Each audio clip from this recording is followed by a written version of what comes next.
Good morning guys. तो चलिए start करते हैं आज की रिवीजन क्लास। बताइए वर्ल्ड हीमोफीलिया डे ये कब मनाया जाता है? तो आंसर होगा 17 अप्रैल को। इसकी थीम रही है सभी के लिए एक्सेस, पार्टनरशिप, नीति और प्रगति। अच्छा, साइक्लोपियन दीवार ये किस राज्य में है? तो ये बिहार में है। बिहार में नालंदा के राजगीर की पहाड़ियों पर है। ये 40 किलोमीटर लंबी है और 4 मीटर ऊंची है। इसका निर्माण क्यों किया गया था? मगध साम्राज्य की सुरक्षा के लिए। और अभी ये चर्चा में थी क्योंकि बिहार सरकार ने इसे यूनेस्को में शामिल करने के लिए प्रस्ताव भेजा है। बताओ आईपीएल इतिहास में रिटायर्ड आउट होने वाले पहले खिलाड़ी कौन बन गए? तो आंसर होगा रविचंद्रन अश्विन। ये राजस्थान रॉयल के हैं। आपको पता है इस साल 2022 के आईपीएल ये इसका 15वां संस्करण था जो कि भारत में हुआ था। किस टीम ने जीता? गुजरात टाइटंस ने जीता है राजस्थान रॉयल को हरा करके। गुजरात टाइटंस से याद रखना ये नई टीम है, मतलब इस बार टोटल 10 टीमें शामिल हुई हैं जिसमें से 2 नई टीमें हैं।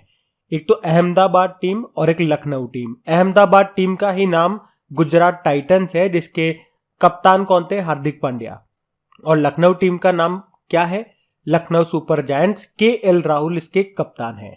अच्छा, आप लोग कमेंट बॉक्स में टाइप करके बताओ पर्पल कैप और ऑरेंज कैप किसने जीती है? पर्पल कैप में आपको बता दूं जो सबसे ज्यादा विकेट लेते हैं उनको मिलती है। ऑरेंज कैप जो सबसे ज्यादा रन बनाते हैं उनको मिलती है। अगला है प्रधानमंत्री नरेंद्र मोदी ने हनुमान जी की 108 फीट ऊंची प्रतिमा का अनावरण कहां पे किया? तो आंसर होगा मोरबी, गुजरात। किस राज्य ने 14 अप्रैल को अंबेडकर जी की जयंती को समानता दिवस के रूप में घोषित किया? तो आंसर होगा तमिलनाडु। द बॉय वो रॉट द कॉन्स्टिट्यूशन नाम की बुक को किसने लिखा? राजेश तलवार ने। और अभी प्रधानमंत्री नरेंद्र मोदी जी ने कहां पर प्रधानमंत्री संग्रहालय का उद्घाटन किया? तो आंसर होगा नई दिल्ली में। और विश्व कला दिवस वर्ल्ड आर्ट्स डे ये हम कब मनाते हैं? 15 अप्रैल को। 2023 में कौन सा देश street child cricket world cup की मेजबानी करेगा? तो आंसर होगा भारत। और वीर बाल दिवस हम कब मना रहे हैं? 26 दिसंबर को। जबकि बाल दिवस 14 नवंबर को मनाते हैं और वर्ल्ड चिल्ड्रन डे 20 नवंबर को। बताओ किस देश ने दुनिया के पहले एंटी मिसाइल लेजर सिस्टम का सफल परीक्षण किया? तो आंसर होगा इजराइल। और इस लेजर सिस्टम को क्या नाम दिया? Iron beam. अच्छा, फिर बताइए अरावली पर्वत श्रेणी की सबसे ऊंची चोटी का नाम क्या है? तो आंसर होगा गुरु शिखर। कितनी ऊंचाई है इसकी? 1722 मीटर है। अगर इसके विस्तार की बात करेंगे तो दक्षिण पश्चिम में खेड़ ब्रह्म पालनपुर गुजरात से शुरू होती है जो कि उत्तर पूर्व में रायसीन की पहाड़ी दिल्ली तक जाती है। अगर इसकी टोटल लंबाई की बात करोगे तो 692 किलोमीटर है, लेकिन राजस्थान में सबसे ज्यादा फैली हुई है ये 550 किलोमीटर। वैसे 4 राज्यों में है ये, गुजरात, राजस्थान, हरियाणा और दिल्ली। अब बताओ माई एक्सपेरिमेंट विद ट्रुथ ये बुक है, इसके लेखक कौन है? महात्मा गांधी। ये बुक 1920 के अंत तक पोरबंदर में जन्मे महात्मा गांधी जी के जीवन का वर्णन करती है। संविधान सभा के उद्घाटन अधिवेशन की अध्यक्षता किसने की थी? बताओ। सच्चिदानंद सिन्हा ने। और पहली बैठक हुई थी कब? 9 दिसंबर 1946। अब बताओ केंद्रीय चमड़ा अनुसंधान केंद्र कहां पर है? चेन्नई, तमिलनाडु में है। भारत में प्रकाशित होने वाला प्रथम समाचार पत्र फर्स्ट न्यूज़पेपर ऑफ इंडिया कौन सा था? बंगाल गजट। कब आया था? 1780 में आया था। और यह समाचार पत्र कोलकाता से प्रकाशित होता था। अच्छा, इसके संस्थापक कौन थे? जे ऑगस्टस हिक्की। और बताओ वायुमंडल दाब एटमॉस्फेरिक प्रेशर मापने वाला यंत्र कौन सा है? बैरोमीटर है। इसकी खोज किसने की थी? तो आंसर होगा टॉरसेली ने। कब? 1644 में। चलो बताओ मैगस्थनीज किसके शासनकाल में भारत आया था? चंद्रगुप्त मौर्य। अगर आपसे प्रश्न पूछा जाए कि चीनी यात्री था हैंसोंग ये किसके शासनकाल में भारत आया था? तो हर्षवर्धन। ये प्रश्न एग्जाम में कई बार रिपीट होता है, ये ध्यान रखना। विश्व की सबसे लंबी नदी कौन सी है? तो नील नदी है, अफ्रीकी महाद्वीप में मिलेगी आपको। लेकिन आयतन के हिसाब से विश्व की सबसे बड़ी और लंबाई के हिसाब से दूसरी सबसे लंबी नदी अमेजन है, साउथ अमेरिका में मिलेगी। और एशिया की सबसे लंबी यांगटीसी नदी है, चाइना में मिलेगी आपको। और जो शंघाई शहर है ना चाइना का, इसी के किनारे है। और भारत की सबसे लंबी है गंगा। अब बताओ विश्व की प्रथम महिला प्रधानमंत्री कौन बनी थी? तो एस भंडार नायक है, ये श्रीलंका की थी। वैसे भारत की पहली महिला प्रधानमंत्री इंदिरा गांधी थी।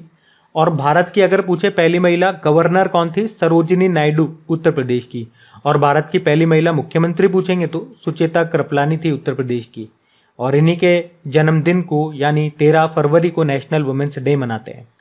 चलो बताओ, कौन सा ग्रैंड स्लैम टेनिस टूर्नामेंट घास के मैदान पर खेला जाता है? विंबलडन। साल में 4 स्लैम होते हैं, Australian open, French open, Wimbledon open और यूएस ओपन। पहला और आखिरी वाला ऑस्ट्रेलियन ओपन और यूएस ओपन ये हार्ड कोर्ट पे होता है।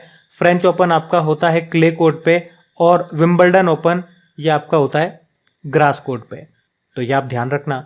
अब पुराने महीने के करंट अफेयर्स का हम लोग रिवीजन करेंगे।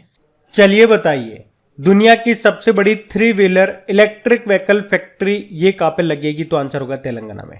प्रधान वैज्ञानिक सलाहकार कौन बन गए? तो आंसर होगा अजय कुमार सूद बन गए। और अगर आपसे पूछे मुख्य आर्थिक सलाहकार कौन बने तो अनंत नागेश्वरन बने थे।